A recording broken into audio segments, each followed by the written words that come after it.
बिस्मिल्लाहिर्रहमानिर्रहीम। Dear student, partial fractions के बारे में हम पढ़ रहे हैं। पार्शल फ्रैक्शंस प्रीवियस लेक्चर्स में हमने पार्शल फ्रैक्शंस की पहली सूरत और दूसरी सूरत के बारे में पढ़ा था।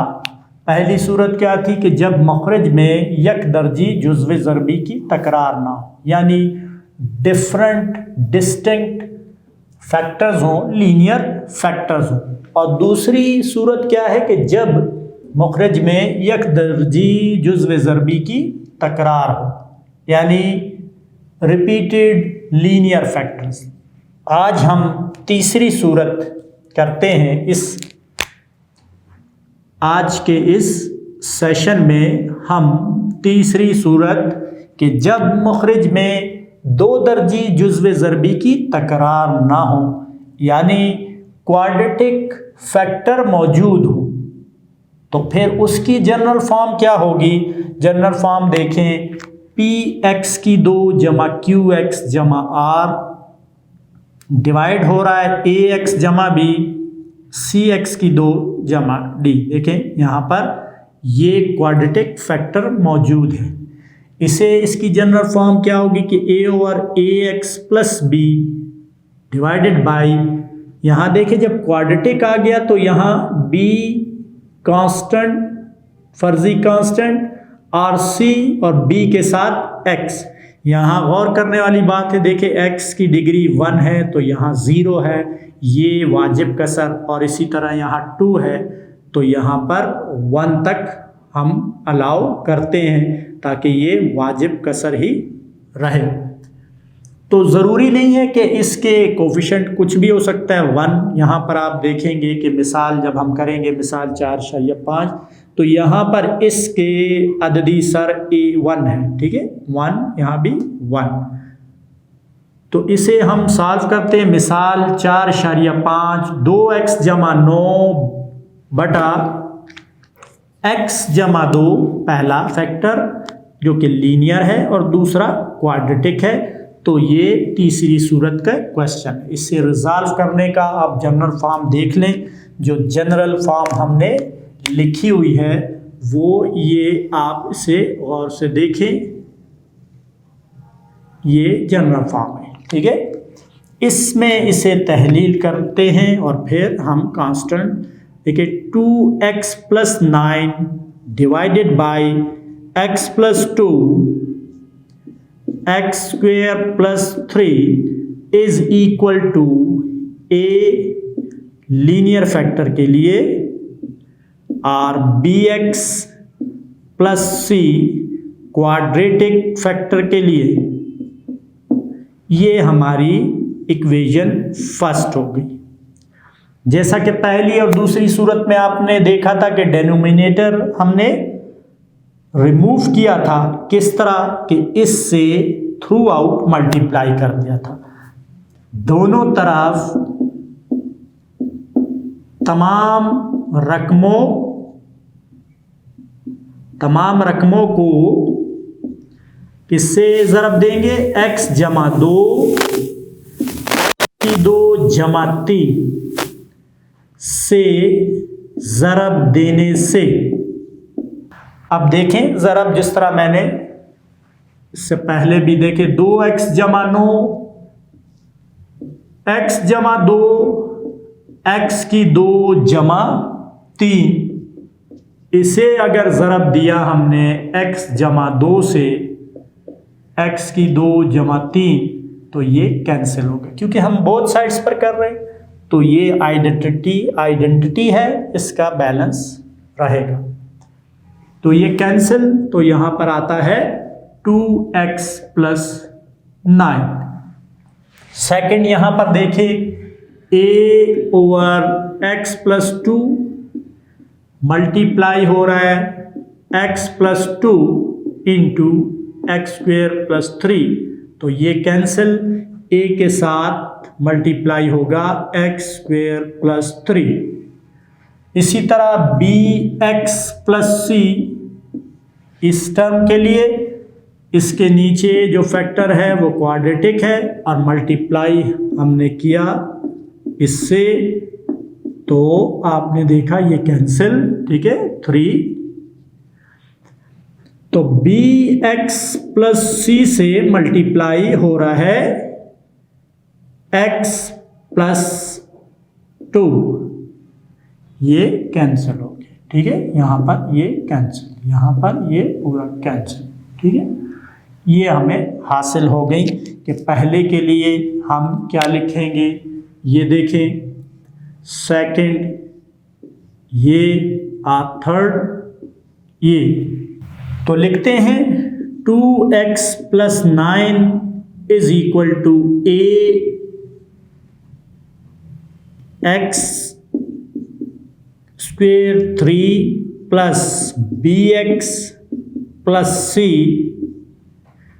और x प्लस 1, ये इक्वेशन सेकंड है। जब तक हमारे पास लीनियर फैक्टर है तो लीनियर फैक्टर से किसी न किसी फर्जी कांस्टेंट की वैल्यू फाइंड हो सकती है। तो हम क्या करते हैं, सॉरी, यहाँ पर x प्लस 2 है, ठीक है, x प्लस 1 नहीं है, 2 है। अब जब तक हमारे पास लीनियर फैक्टर मौजूद है तो हम उस लीनियर फैक्टर से किसी भी फर्जी कांस्टेंट मुस्तकिल की कीमत मालूम कर सकते। किस तरह, पहली और दूसरी सूरत में भी हम प्रीवियस लेक्चर में कर चुके। x जमा 2 बराबर रखते हैं 0 के, यानी x की वैल्यू रख देते हैं -2। मसावात जो हमने बनाई है अभी 2 में ये दर्ज कर देते हैं, में दर्ज करने से देखें 2 × -2 plus 9 a -2 square plus 3 plus b × -2 plus c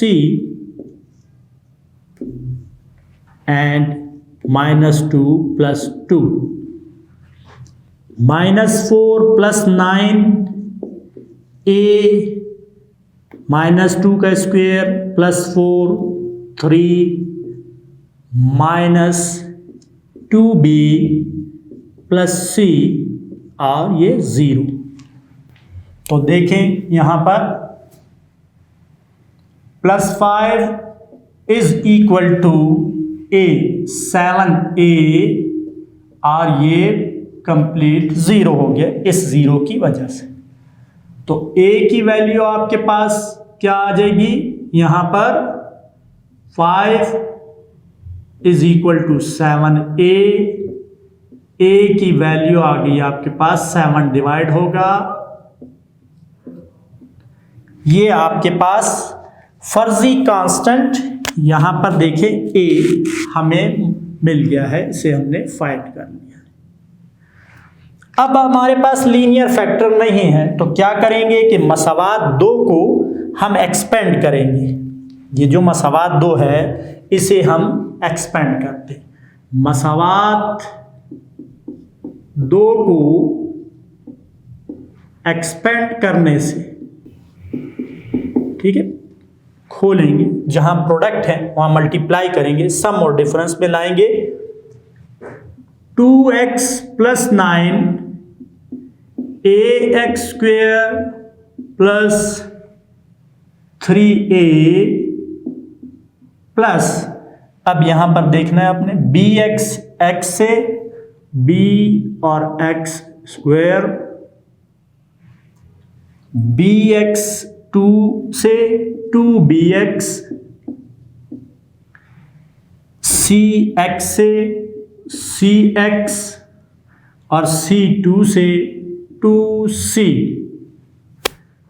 2x plus 9 is equal to ax square और bx स्क्वेयर, ये हमने 2bx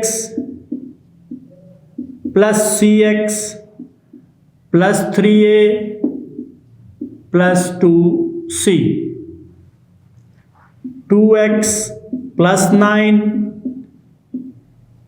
a प्लस b, जब वेरिएबल हम कॉमन लेना चाहें तो राइट पर, कॉमन दोनों तरफ लिया जा सकता है,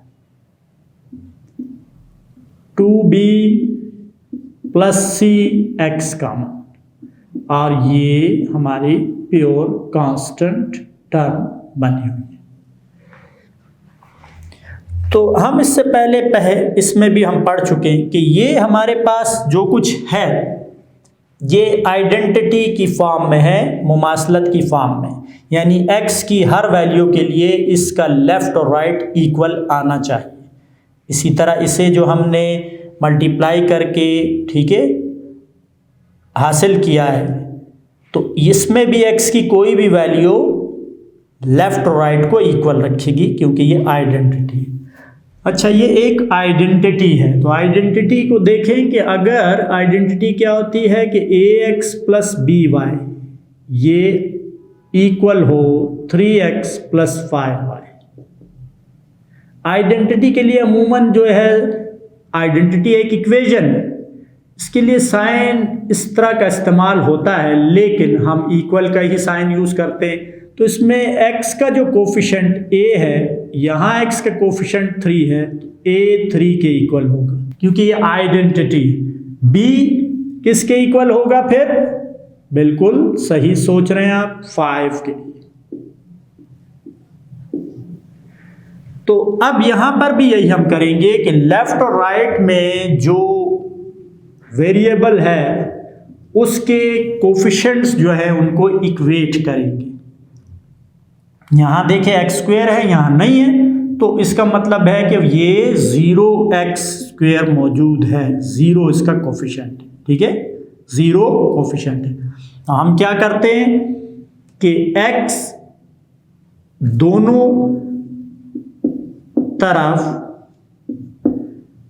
x स्क्वायर के अददी सरों का मवाजना करेंगे। मवाजना करने से यहाँ पर अभी आपको बताया 0 बराबर हो जाएगा a जमा b, ठीक है। दोबारा रिपीट कर ले, देखें 0x की पावर 2, तो यहाँ 0 हो जाएगा और 0 से तो ऐड होता है सब कुछ वो, तो ये कोफिशिएंट ये आया है यहाँ पर।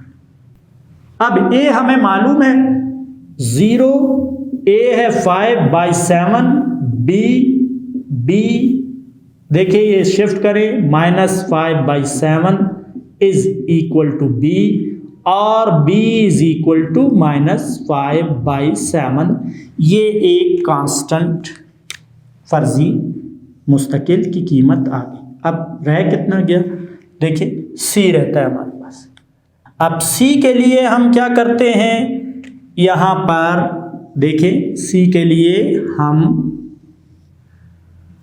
x का जो अददी सर हैं इनको इक्वेट करेंगे, x दोनों तरफ, ठीक है, दोनों तरफ जो अददी सर हैं उन्हें इक्वेट करना है। दोनों तरफ x के अददी सरों का मवाजना करने से यहाँ पर क्या है 2, और यहाँ पर x का अददी सर 2b प्लस c। ये जहन में रहे कि ये सिर्फ इस तरह की सिचुएशन, इस तरह जब हम करते हैं तो सिर्फ ये आइडेंटिटी में कर सकते हैं, किसी और इक्वेशन में नहीं। अगर इक्वेशन हुई, क्योंकि हर आइडेंटिटी इक्वेशन होती है लेकिन हर इक्वेशन आइडेंटिटी मुमासलत नहीं होती। b की वैल्यू हमें मालूम है 2 is equal to 2 into -5/7 plus c, 2 is equal to -10/7 plus c, यहाँ 2 प्लस 10/7 शिफ्ट किया राइट लेफ्ट पे तो प्लस हो गया c। एलसीएम 7 2 ज़ा 14 plus 10 is equal to c।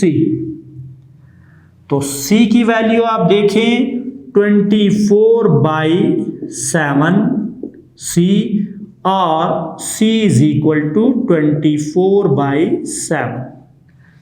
ये वैल्यू हमारे तीसरे कांस्टेंट की आ गई। और अब हम इन ए बी सी की वैल्यू, ए बी और सी की वैल्यू इक्वेशन फर्स्ट में रखते हैं और उसके बाद हमारी जो फ्रैक्शन है वो रिजॉल्व हो जाएगी पार्शियल फ्रैक्शंस में, जुज़वी कुसूर। देखिए किस तरह हम लिखेंगे, ए वहाँ, ठीक है, यहाँ पर लिखना है आपने, ए बी और सी की कीमतें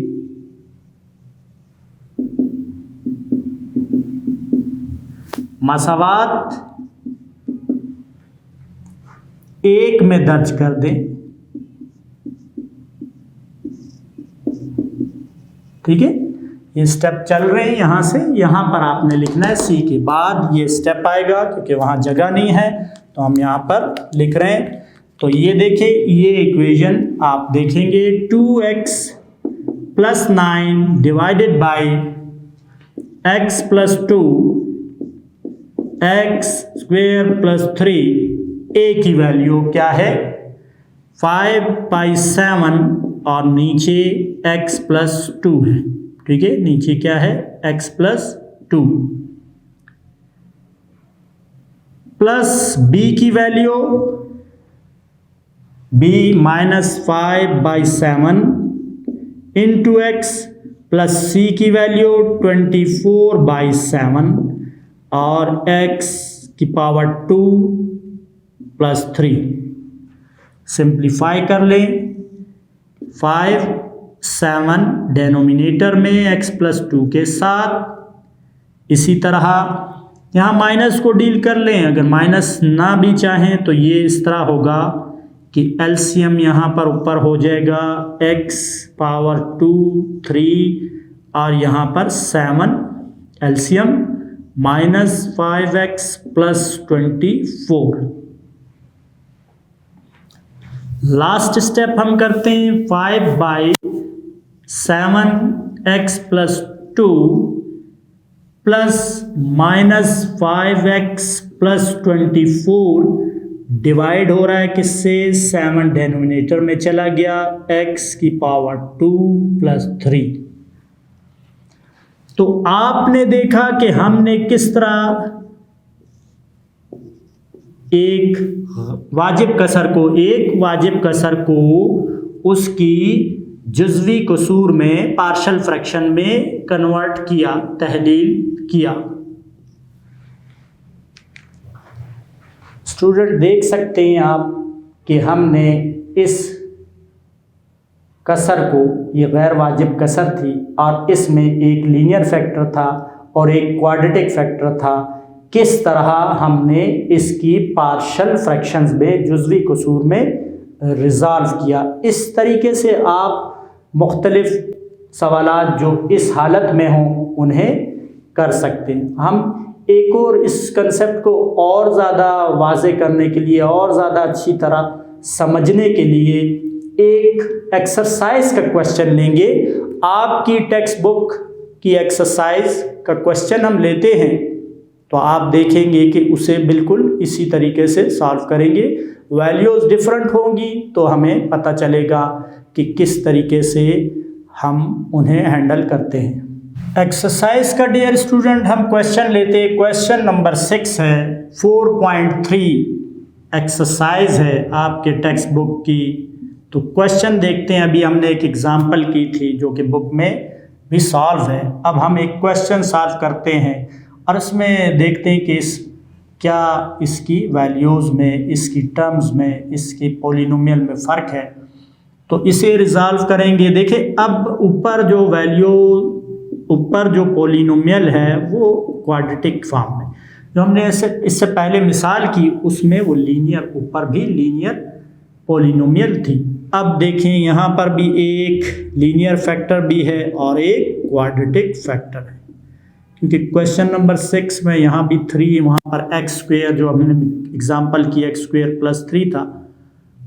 तो यहाँ क्वेश्चन की वैल्यूज़ हैं, ठीक है, क्वेश्चन है। इसी तरह इसे रिजॉल्व करने का क्या तरीका है, देखें a/x - 1 plus b x plus c और एक्स की पावर 2-3, ये इक्वेशन हमारी फर्स्ट होगी, क्योंकि ए बी सी की वैल्यूज जब हम फाइंड करेंगे तो इसमें रखेंगे और हमारे ये फ्रैक्शन रिजॉल्व हो जाएगी पार्शियल फ्रैक्शंस में।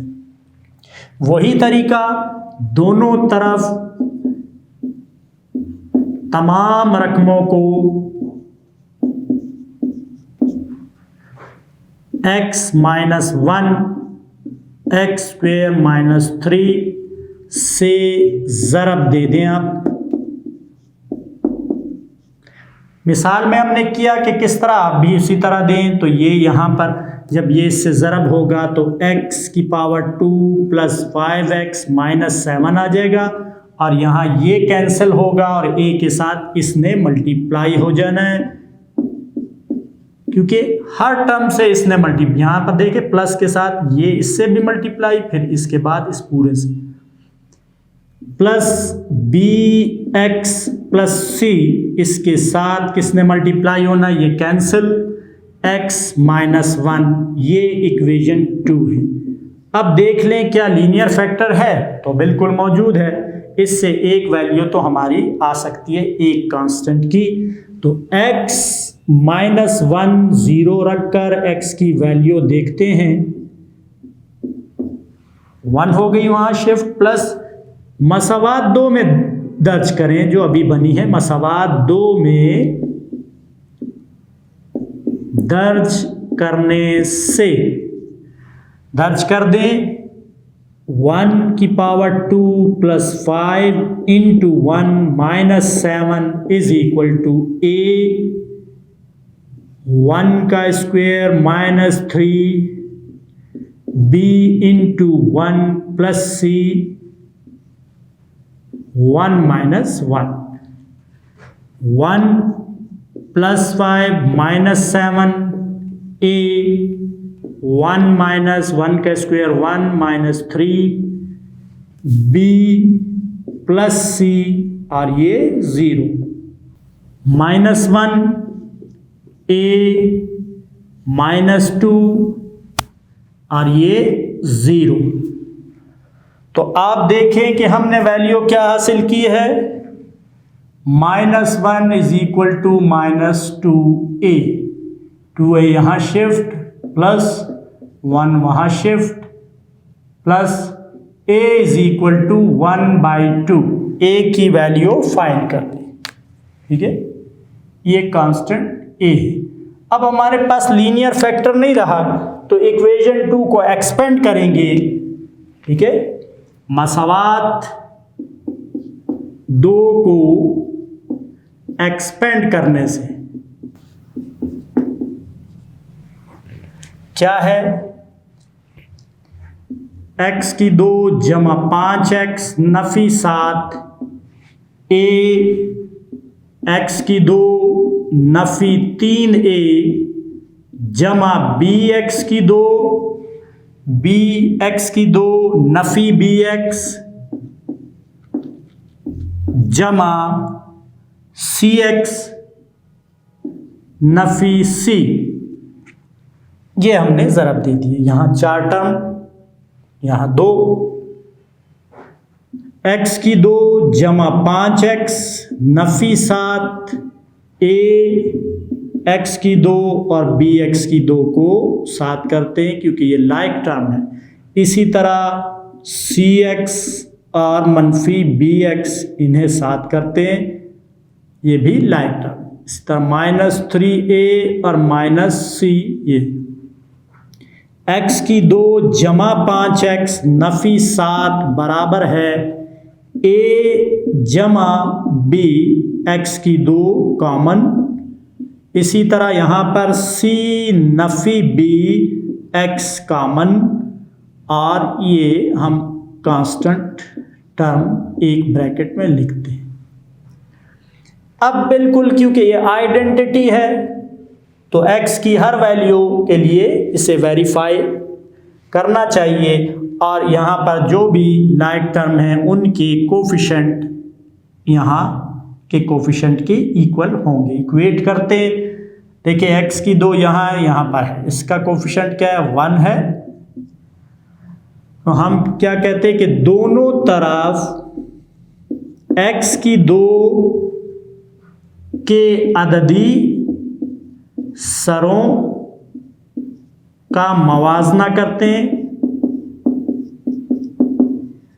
तो क्या हुआ कि A1 इक्वल हो गया A प्लस B के, ठीक है। इक्वेट करते हैं, मवाजना करें, इक्वेट बराबर करते हैं, मसावी ये आपस में इसका कोफिशिएंट, क्योंकि आइडेंटिटी बार बार मैं कह रहा हूँ कि ये मुमासलत है, और मुमासलत में यहाँ जो वेरिएबल जो पावर होती है उसका कोफिशिएंट राइट साइड के कोफिशिएंट के इक्वल होता है। A की वैल्यू 1/2, 1/2 प्लस B शिफ्ट करते हैं लेफ्ट पर, तो B 1/2 आ गया, ठीक है। 1 में से हाफ निकाला, हाफ, और B इज इक्वल टू 1/2। तो स्टूडेंट आप देखें कि अब B की वैल्यू हमने फाइंड कर ली। अब C की तरफ आते हैं, ठीक है। तो C की वैल्यू किस तरह मालूम करते हैं, देखिए यहाँ पर x मौजूद है, इसमें C है, यहाँ x का कोफिशिएंट 5 है। क्या लिखेंगे, दोनों तरफ x के अददी सरों कोफिशिएंट, ठीक है, अददी सरों का मवाजना करने से क्या होगा, जमा 5, यहां अददी सर है x का, और यहां पर है C minus B, C minus B, B minus हो रहा है, यहां कर plus C, C is equal to 5 plus B, B की वैल्यू हमारे पास मौजूद है 1/2, यहां रखते हैं 1/2, और इसके बाद एलसीएम लेते हैं 2, 2 5 10 प्लस 1, C की वैल्यू हमारे पास आई है 11/2, 11/2, ठीक है, 11/2। अब ये तमाम वैल्यूज अब A B C, इस C के बाद आपने क्या लिखना है कि A B C की तमाम कीमतें मसावात एक जो आपने सबसे पहले बनाई है वो ये, ठीक है, इसे आपने लिखना है कि इसमें दर्ज करने से किस तरह,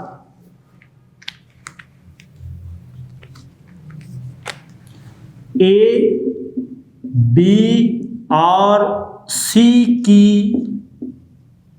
कीमतें मसावात एक में दर्ज करने से, देखें x की 2 जमा 5x नफी 7 बटा x नफी 1, x की 2 नफी 3, a की कीमत 1/2 x मनफी 1 जमा b की कीमत मनफी 1/2 x, और c की कीमत 11/2, और ये हुआ x की 2 नफी 3।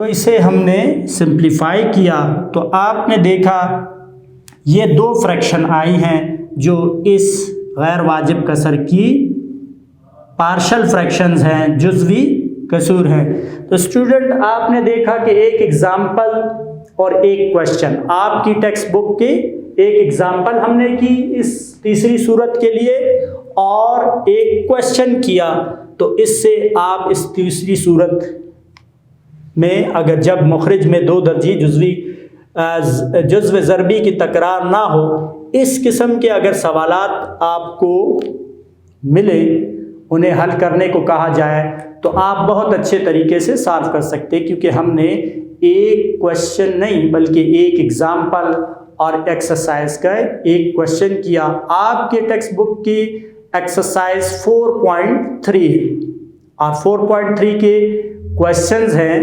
6 क्वेश्चंस हैं, उनमें से एक क्वेश्चन नंबर 6 लास्ट क्वेश्चन मैंने किया है। आप बाकी क्वेश्चंस की प्रैक्टिस करें और इस तरीके में महारत हासिल करें। अल्लाह हाफिज़।